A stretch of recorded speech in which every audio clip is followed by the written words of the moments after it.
How did you identify the barber industry? Technology really hadn't touched that space of barbershops. It was very overlooked, very antiquated, hard to make an appointment, long wait times, cash-based business like so many small businesses were at the time. So it didn't make sense to me that it was being completely overlooked. You started as a corporate lawyer. How do you go from that to entrepreneurship? It was not a super hard leap for me because I really did not like being a corporate lawyer. But after about a year or so in, I realized that it wasn't going to be very long before I kind of jumped into something else. It made me kind of revisit and ask myself, with this one life, what do I want to do with it? Do I want to work just for a paycheck and do something I'm not happy about, or actually pursue my dreams and go for something big? What was your certainty like? I mean, there's never enough evidence. You never have enough data to give you 100% certainty. There's always going to be that leap, and the job of entrepreneurs is to make decisions and take actions,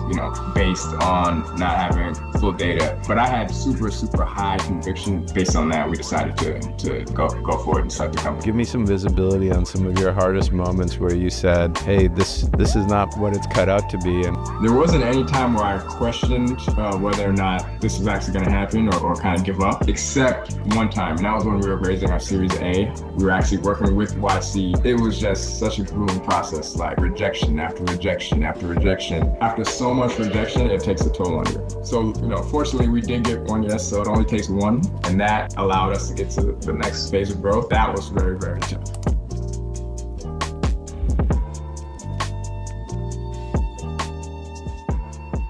Welcome to the show. I'm your host, Jerome Dwight, and today's guest is changing the way barbershops do business around the world. Song Laurent is the co-founder and CEO of Squire Technologies, a company he started in 2015 to help barbershops run smoothly. What began as a simple idea has now grown into the leading software for barbershops everywhere. Squire has reached a $750 million valuation and processed more than $1 billion in payments. Today it helps over 20,000 barbers and customers in more than 40 markets across the US, UK, Canada, and Australia. With Squire, barbershops can handle bookings, payments, payroll, and more, all in one easy software system. The company was named to the Forbes FinTech 50 list in 2025. Before building Squire, Song worked as a corporate lawyer after graduating from Yale Law School. His journey from law to leading a global tech company shows what's possible when you mix vision, grit, and community. In this episode, we'll talk about how Song built Squire into a global platform, the lessons he's learned scaling a high-growth business, and how his mission is helping small businesses and local entrepreneurs find success. So let's go.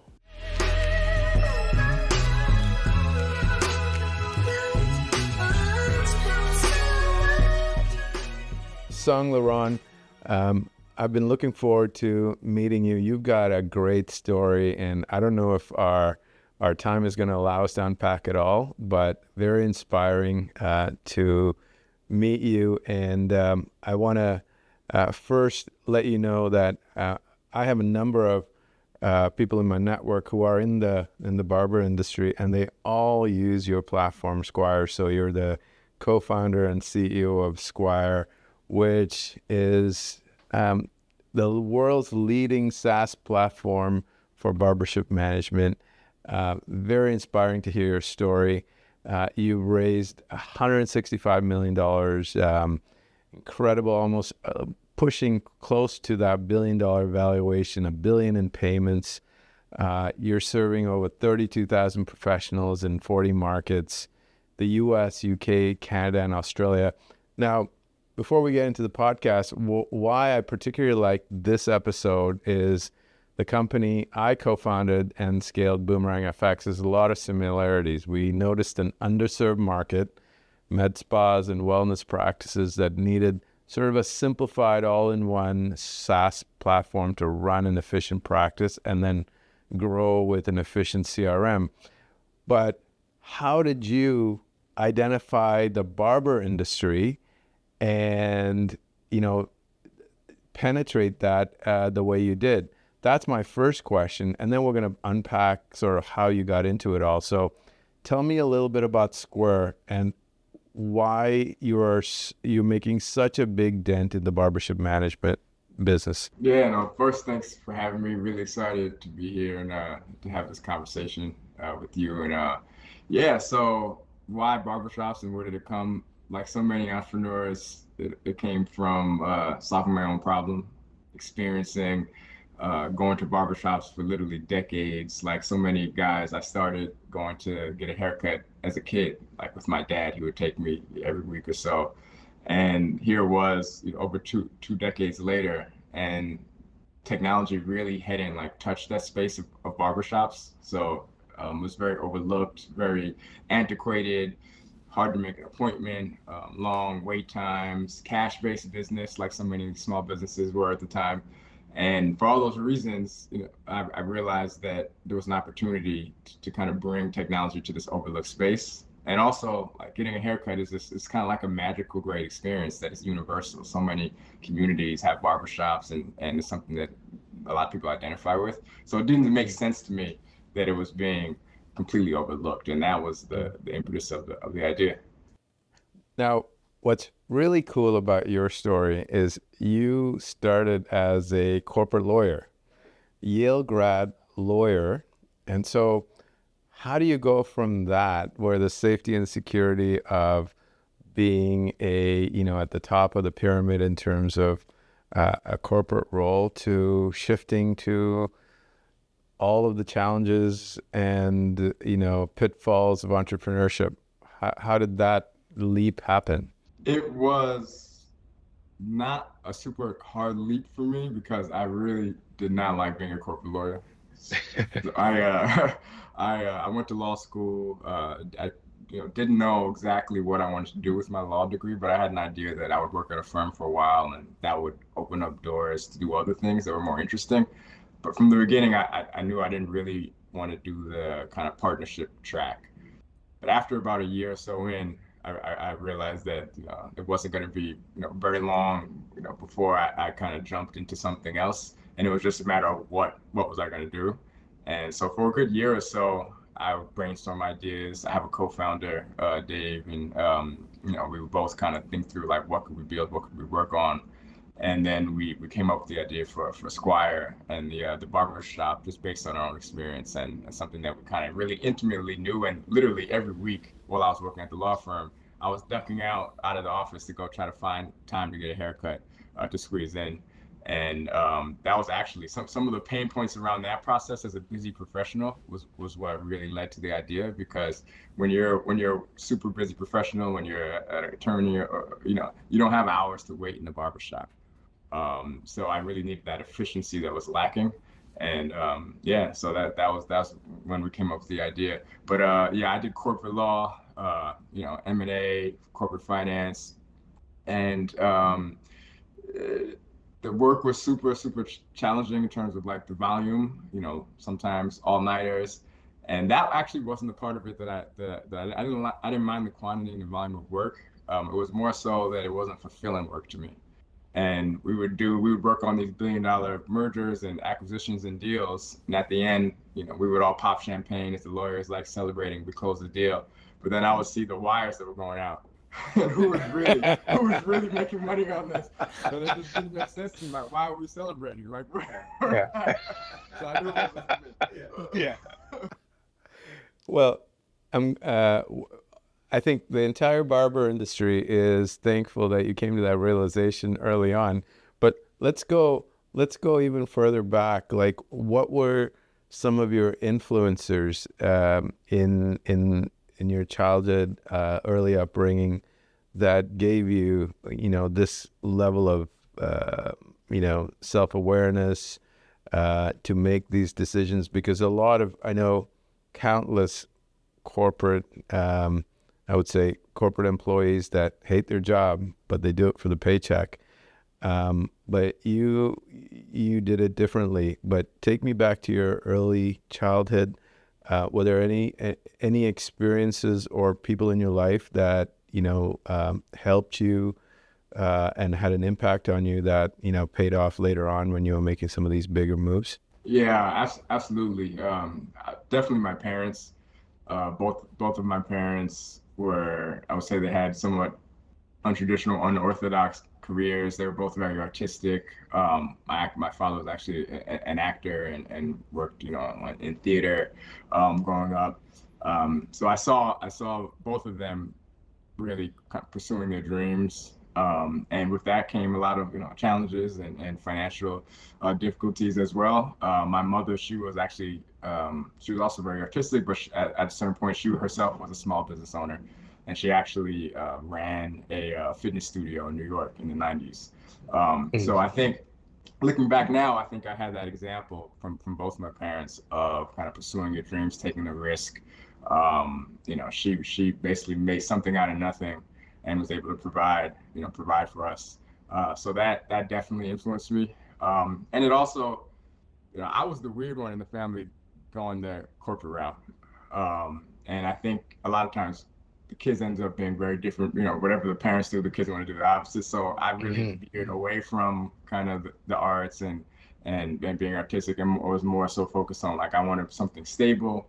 I want something that's going to open a lot of doors and just allow me to kind of reach, financial success.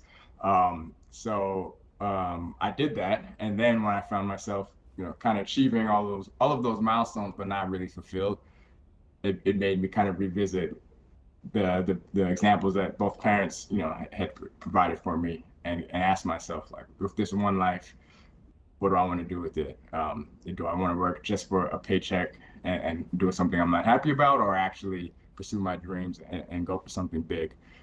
So yeah, I was definitely influenced by my parents and how I grew up.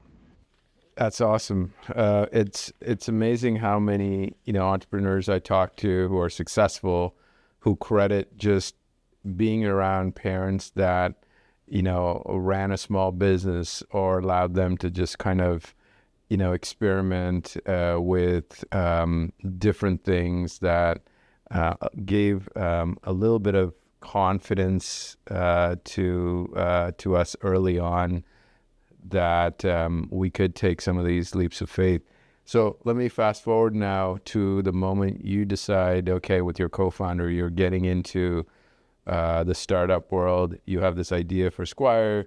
You see this market. Like, walk me through, like, your first few months. Like, what were some of the things you said, like, I gotta knock off on my action plan?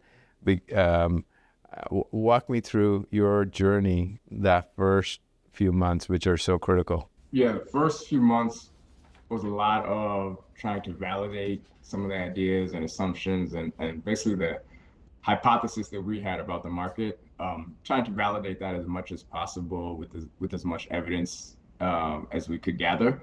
And early days, when you don't have an actual product to put in front of users and to see if they'll pay for, you really just have to do whatever else you can. So for us, that was a lot of talking to potential customers, walking into barbershops, observing, getting haircuts and services we didn't need just to get in front of the barbers and kind of ask them questions.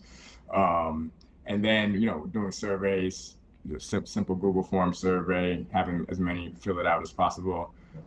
Things like that. It seems like maybe not the biggest thing to do, but it actually, in the early days, is at least propelling you forward. You're doing something that's like giving you more information and helping you validate what you think the market wants and what the customer actually wants, and you'll learn a ton. Just spending as much time as possible understanding their pain points, like what don't they like about their business, where's the friction. That's something that really only the founders can do in the early days. So that's that. We did as much as that as possible, and then the next phase was, okay, now we think we have a good idea of what they want, what they need, how to rebuild it. And then that was kind of the second phase of challenges.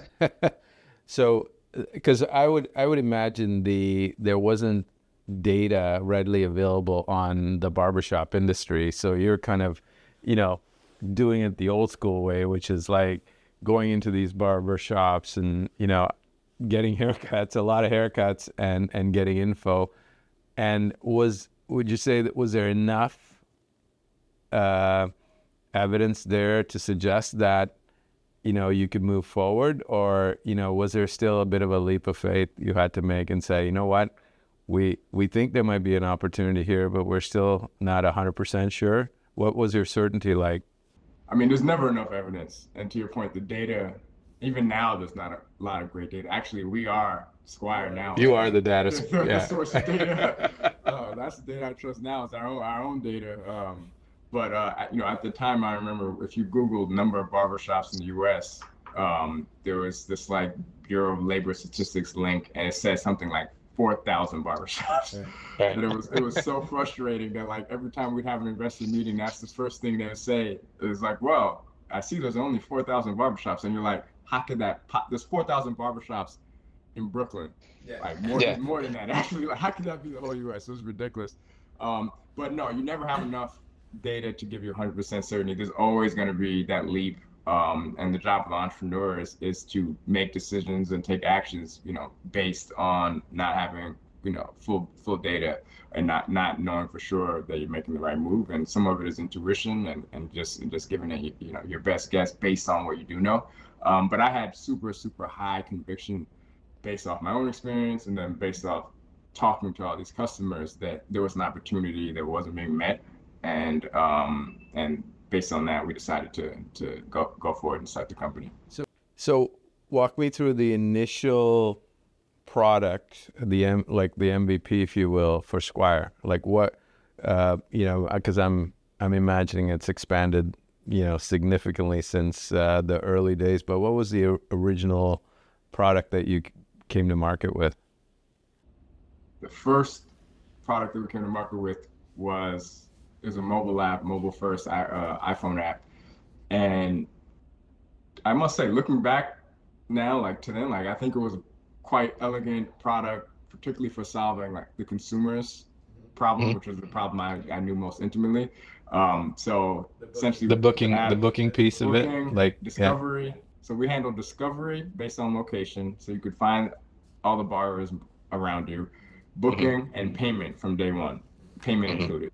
And the analog that we had, the model that we had that we were kind of looking at that time was like Uber for everything. We were like, we want to take this Uber experience that has just changed, transportation and made it so much more seamless, and like take that to getting a haircut. So the idea was like you should never have to dig in your pocket for cash. Tips should be included. You should get your haircut, book the appointment, pay, and just get up and walk out of the chair, seamlessly.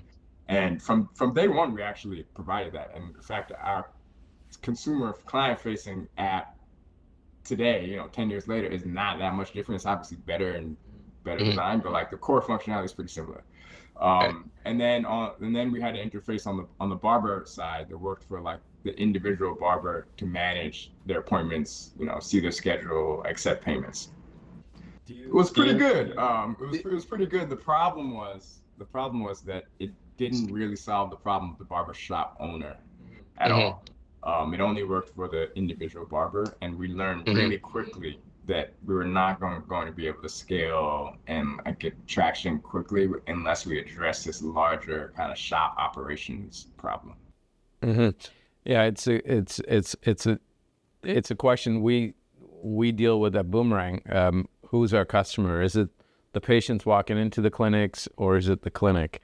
And we land on the fact that it's probably both, and the user experience has to be good for both sides. But the shop operation issue that you guys had to solve, that's a bigger can of worms, because now you got to do an implementation and train these owners on how to use the software and things like that. So how did that impact your rollout of this as you were growing early on?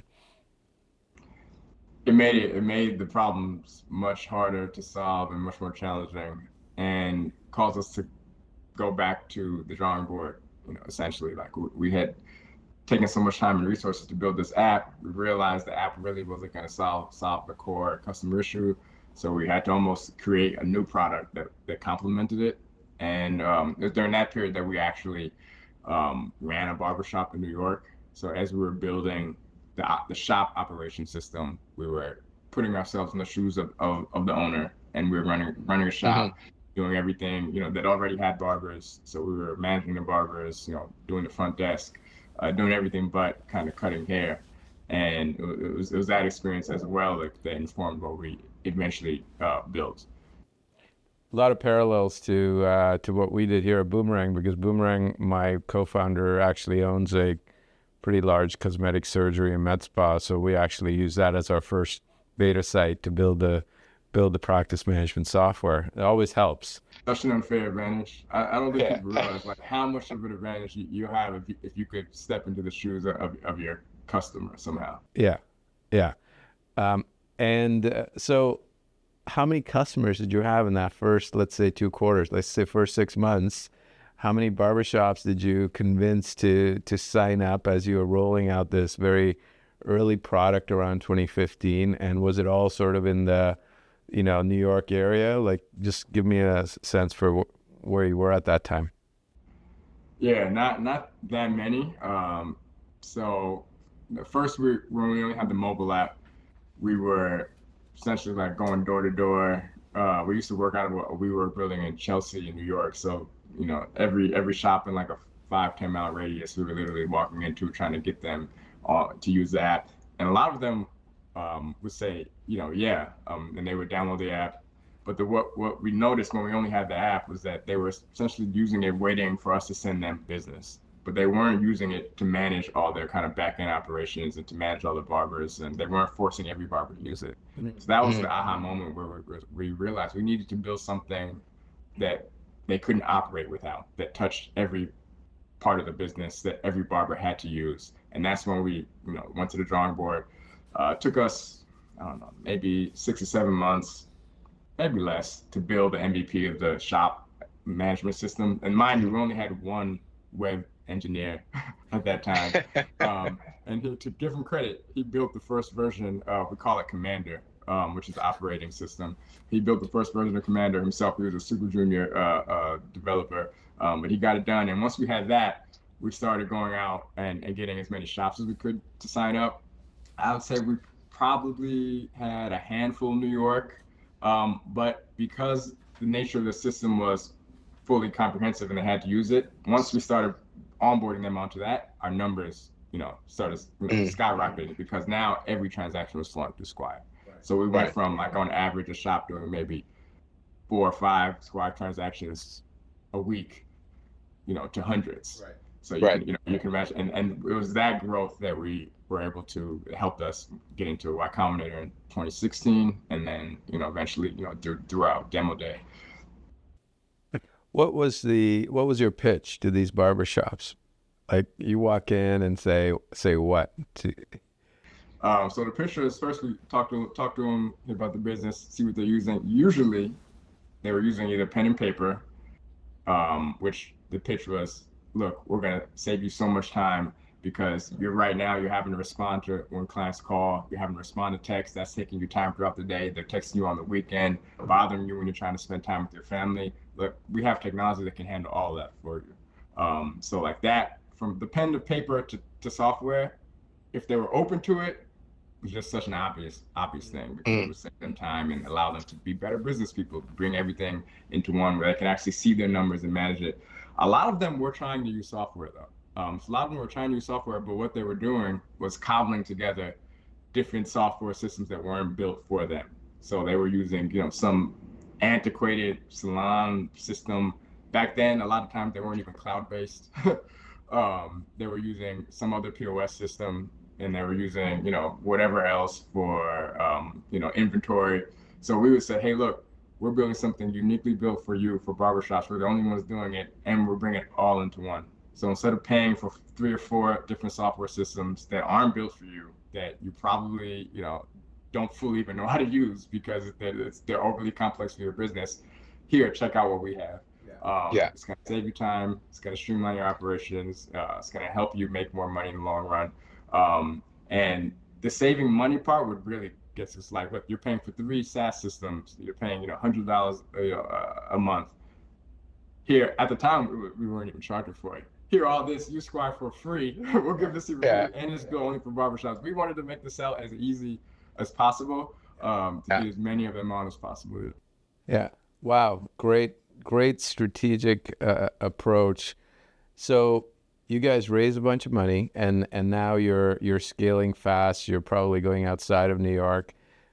Walk me through So you probably have new challenges as with scaling, right?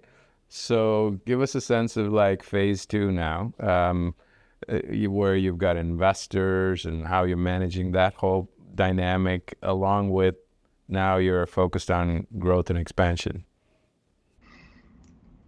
Yeah, so we did Y Combinator summer 16. It took a good another 3 years of before we really started raising venture capital and we really started like venture level scale.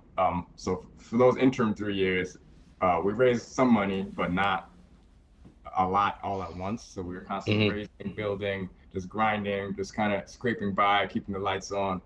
Um, and the way we would scale geographically was not the right way to do it, but it was essentially wherever we happened to be physically, like that's where we would go get barbershops on. So we started in New York. When we moved to the Bay Area to do Y Combinator, we started doing the same playbook, just Dave and I going to all the barbershops in the Bay Area, San Francisco, Silicon Valley, and like getting them on ourselves. And next thing you know, we have a strong, cohort in the Bay Area. So now we've got New York, Hmm. we've got the Bay Area, and that's we scaled within the U.S. like very, very manually and not very strategically early on. It was Right. it was very ad hoc, but you get it wherever you can at that time. Right. Similar, our first international market was Canada, and that happened. I think there was a barber expo or some reason that we had to go to Toronto. So we literally went there weekend. We had no customers, and we just started walking into all the good shops we could find. And we went into one shop, it's called Glassbox. It's one of the biggest shops that have multi locations in the region, and just really hit it off with the owners, got them on, and then once they were on, it was like it was spread out from there. Like all the other Right. shops like saw, oh wow, they're using it, and then like dominoes, like we just started, Wow. every like it. I would say we have a very high percentage of the like good barbershops in the Toronto region are on Squire now. All from that, just like grassroots, banging, pounding the pavement, doing things that don't scale. I think it's super important for founders to do that for as long as they can. Like it's Yeah. gonna tap out at a certain point, but Yeah. like do that, and we did it for a long time. Yeah. But to answer your question, it will reach a point where it's like, all right, to get to the next level of growth, like this is not going to cut it. You actually need a sales team.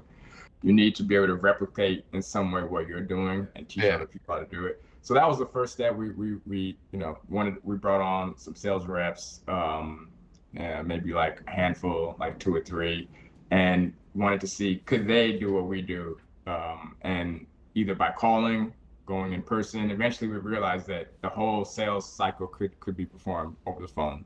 So we built an inside sales team, Hmm. and we've scaled that up to today. Inside sales has been what works for us. Hmm. How big is your inside sales team now? We've got about 35 or so. Hmm. Good for you. What a great journey you've been on, and very similar to me. Like where early days were, doing the cold calls and getting in front of our customers, and at some point you got to let go. But I still feel the pull to, want to be in the sales team, in the sales calls, because like you, I think that's sort of the built into the DNA of how companies start and scale. So now you're, a multinational company growing fast. You're also kind of, become a fintech of sorts. And with financial services being sort of really your growth engine. So talk to me about how you saw financial services as a, revenue multiplier for you guys. I think facilitating and really helping streamline like the flow of money from day one was very important to us. From even with that MVP that I mentioned before, like it included payments for a reason from the beginning because we Mhm. really felt like that was important for the end user to make it a better experience, but also for the barbers to allow them to grow with where the consumer base is growing. So we included payments from day one. And then we also wanted to make the process of paying the barbers as easy as possible. So essentially Mhm. from the money coming in from the client all the way going to the shop and then going back out to the barbers. We want Squire to handle all of that, so the owner like doesn't have to think about it. And that was an insight that we learned from running the shop. One of the most frustrating things every week was paying out the barbers. Getting paid. Like, everybody wants to get paid on time, quickly. They always think it's not accurate, and funny enough, they always think they're not paid enough. Nobody ever says, "Hey, you paid me too much. I owe you." You pay me too much, yeah. So, and then if you don't have a system of record that's defensible, that is reliable, consistent, and you're just operating on pen and paper, or you're just like, the problems are going to happen and they're going to mount up, and it is the biggest, most stressful headache. So we wanted to really tackle that from day one, and with that, came having an integrated point of sale system. So there's a card not present payment that the app has. So when you book, you pay. But then a lot of people walk into the shop or they book without paying and they want to pay on their card there. So before Squire, there wasn't one system that brought it all together. It was disjointed. So we thought that was really, really important as well. And then once you earn the right to manage people's money, that unlocks future fintech, opportunities like lending, for example, which we also do. But it's important. First, you have to earn that right, because it is the highest right. Yeah. I learned a long time ago, having worked in automotive and, financial services and retail, that, behind everything, whether it's a car purchase, a home purchase, a retail purchase, is a financial transaction.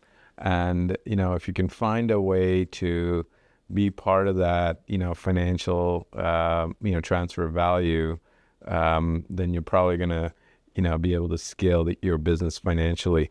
You're a great story of entrepreneurial, just tenacity. No entrepreneur gets there without adversity and challenges. So give me some visibility on some of your hardest moments where you said, maybe you said, "Hey, this is not what it's cut out to be," and I'm gonna take the exit here. Like, what, were there any of those moments where you second guessed, what you were doing? So let's see. There were a lot of challenging moments where it looked like things might not end up, working out, and there were a lot of just very painful and dark moments in the journey. There wasn't any time where I questioned whether or not this is actually going to happen, or whether or not I should do something else, or kind of give up, if you will, except one time, and that was when we were raising our Series A, and we had already did YC. We were getting traction. We were doing about $1 million a month in ARR at that time, kind of good metrics to go raise. And we flew back out to the Bay Area, and we were actually working with YC with their Series A program that they had at that time. So they were helping us line up meetings with all the top VCs. And it was just such a grueling process. Like, I think we had about 60 or so meetings, VC meetings, driving around all around the Bay, just doing that thing. And it was just like rejection after rejection after rejection. And I don't care how confident you are and how much you believe in what you're doing. After so much rejection, it takes a toll on you. And you start to question, damn, like, is this going to work? Like, all these guys are so smart. They're all so successful. And none of them are seeing what I see. None of them are seeing the vision. None of them are seeing the opportunities. So that was really challenging. And we were also, at that time, had a limited, runway, and the process was taking longer than we expected. So we're also running up against, like, if we don't get a yes eventually, where's the money going to come from? So, fortunately, we did get one yes. So it only takes one, 59 no's and one yes. So we got one term sheet, and that allowed us to get to the next, phase of growth. But that was very, very tough. I love that. It only takes one. And look at you now, Series C, Series D, total raised 165 million. I just think it speaks to the tenacity, the approach, but also the humility. I sense this like amazing, genius behind the smile, but humility to what you do, and you know, it's very inspiring. In the last few moments we have, what do you want? What are some of the lessons you want young entrepreneurs, or you know, even older entrepreneurs for that matter, to take with them as they are, you know, thinking about entrepreneurship? They're, you know, maybe in the middle of their venture but struggling. You know, what are some of the things, lessons learned when you look back on your 10 years of success, that you'd want to share with them? So for any entrepreneur or someone who's considering it and maybe Yeah, living something, yeah, whether they're young or yeah, just young at heart, yeah. I think that oftentimes what I see is people overestimate the risk and they underestimate the potential upside.